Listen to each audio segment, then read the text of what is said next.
সেঞ্চুরির জবাবে সেঞ্চুরি, হৃদয়ের কাছে হারল নোয়াখালী। বিপিএলে আজ দেখা মিলল এক ম্যাচে 2 সেঞ্চুরি। নোয়াখালী এক্সপ্রেসের শাকিলের সেঞ্চুরি স্নান হয়ে গেল হৃদয়ের বিধ্বংসী ব্যাটিংয়ে। হৃদয়ের সেঞ্চুরি নোয়াখালীকে 8 উইকেটে হারিয়ে প্রথম কোয়ালিফায়ার খেলার অপেক্ষায় রংপুর রাইডার্স। লিগ পর্বের শেষ ম্যাচে 174 রানের বড় লক্ষ্য তারা করতে নেমে 2 বল হাতে রেখে জয়ের বন্দরে পৌঁছে যায় লিটনরা। 174 রানের লক্ষ্য ব্যাট করতে নেমে শুরু থেকেই নোয়াখালীর বোলারদের ওপর চড়াও হল তাহিদ হৃদয়। তারপরেতে রংপুরের 55 রানের মধ্যে হৃদয় ব্যাট থেকে আসে 47 রান। মাত্র 27 বলে আসরের চতুর্থ 50 তুলে নেন হৃদয়। মালানের বিদায়ের ভাগ্যে 78 রানের উদ্বোধনী জুটি। 17 বলে 15 রান করেও জহির খানের বলে ইসাকিলের দুর্দান্ত ক্যাচে ফেলেন তিনি।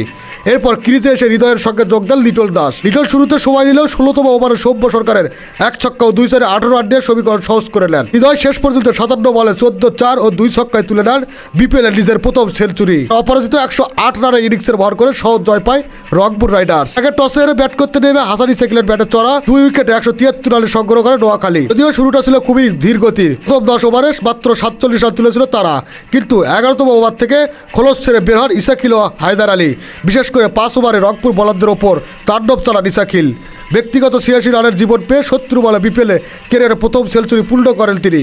72 বলে 10 ছক্কা ও 4 চারে 107 রানে অপরাজিত থাকেন তিনি। আপডেট নিউজ পেতে চ্যানেলটি সাবস্ক্রাইব করে সাথেই থাকুন।